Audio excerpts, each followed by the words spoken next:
Ikaze kuri Iwacu Times. Hano turi ni kuri ambasade yo muri Warsaw, Poland. Tukaba turi hano ku munsi w'amatora y'umukuru w'igihugu ndetse n'abadepite.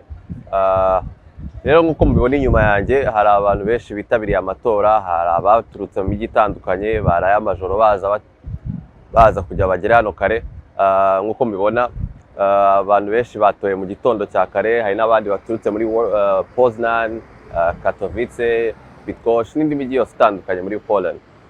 Hari benshi twaganiye nabo, abenshi muri bo akaba ari abantu batoye ku nshuro yabo ya mbere.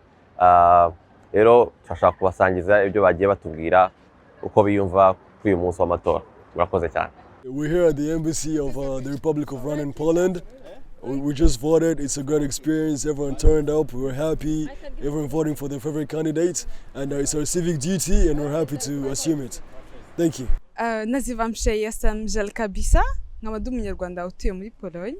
Ni ubwa mbere ngiye gutora perezida wa Repubulika, nkaba nshishikariza urubyiruko gukomeza guteza imbere igihugu cyacu. Amazina yanjye ni Isimbi Doreen, mba hano muri Poland, muri Poznan, ndi umunyeshuri. I'm in my final year. Rero njye ndishimye cyane uyu munsi nagize opportunity yo gutora, maze gutora.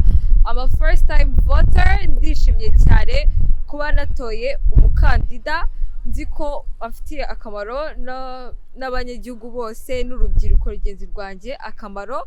Mwaramutse, amazina yanjye nitwa Chelsea Akariza Muhiza.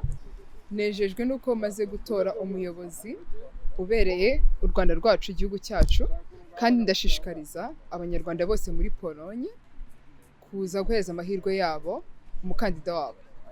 Amazina yanjye ni Teta Nshuti Audrey, nkaba ndi umunyeshuri wasoje kaminuza hano mu mujyi wa Varsovie muri Polonye.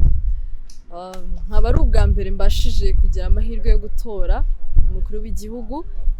Nkaba nshimira cyane igihugu cyacu ko cyaduhaye amahirwe nk'aya ngaya. Amazina yanjye ni Pacific Rukundo, nkaba mba Vilnius, Lithuania.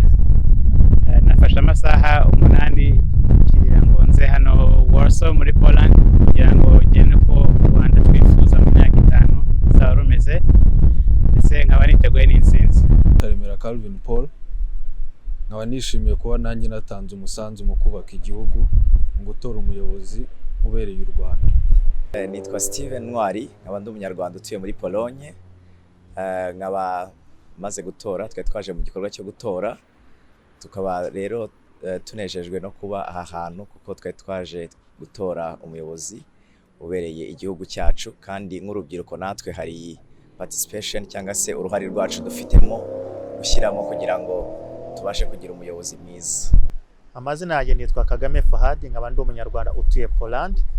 Nkaba nagize amahirwe yo kuba nanjye ndi umwe mu bagiye kugira uruhare rwo gutora perezida wa Repubulika.